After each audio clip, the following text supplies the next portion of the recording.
there's something that you want society to take on in New Zealand, what would it be? Well, I think, we don't really try to turn everybody into gearheads that come here, but we do understand that the automobile is something that everybody has in common. Whether you like it, you don't like it, you have a huge passion for it, whatever. So I think, for people to come here, we really want to do two things. We want to educate them, but we also want to entertain them. So we try to do as much of both as we can and make sure that if you're an enthusiast, that you're entertained, but you actually can learn some interesting things. If you're a novice or you're not really an enthusiast or you don't even care about cars, that you'll still have a good time when you come here to Petersen. Sure, we do a lot of educational programming here at the Petersen. Education is very important to us. From field trips that we do every day for different schools in the area.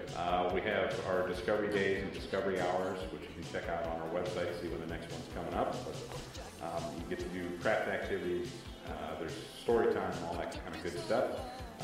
And then usually once a month our education department puts together some sort of program for adults. So you can learn maybe about scooter technology, or you can learn about supercars, or sometimes we have panels of car designers here from different car companies that will talk about what they do. So usually those kind of events are centered around one of the exhibits that's going on. There's always something new to check out. So if you check out the calendar at www.petersen.org, Petersen, you'll be able to see what we're up to and come on out for a visit. The first American-born race car driver to win the World Grand Prix Championship. He's got kind of an odd mix of vehicles. In the center are some of his race cars, and around the outside edge are some of the cars that he's restored from his lifetime. He drove this car to college. Well, cars are just a lot more efficient today. Back when these cars were created, they built them bigger and heavier to ride over the roads that were far less than perfect. Although we've kind of come full circle here in Los Angeles. Another exciting car that he drove, a lot of aerodynamic principles in this.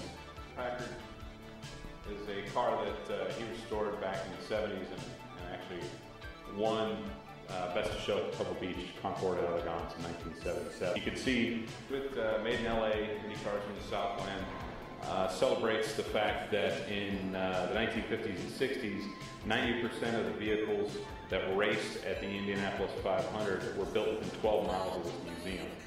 Which car would I take out of here? Ooh, man, that's a tough choice. There's so many exciting ones, from these wonderful muscle cars that we're standing next to our exotics that we have in our Grand Salon right now that could go over 200 miles an hour, down to some fun little scooters, or even the Batmobile. It's really a tough decision. I get asked that all the time. What's your favorite car? Well, geez, every day it's different. That's the great part of working at a place like this, is you can really see a little bit of everything. And no matter what you're into as far as cars go, there's guaranteed to be something here that interests you.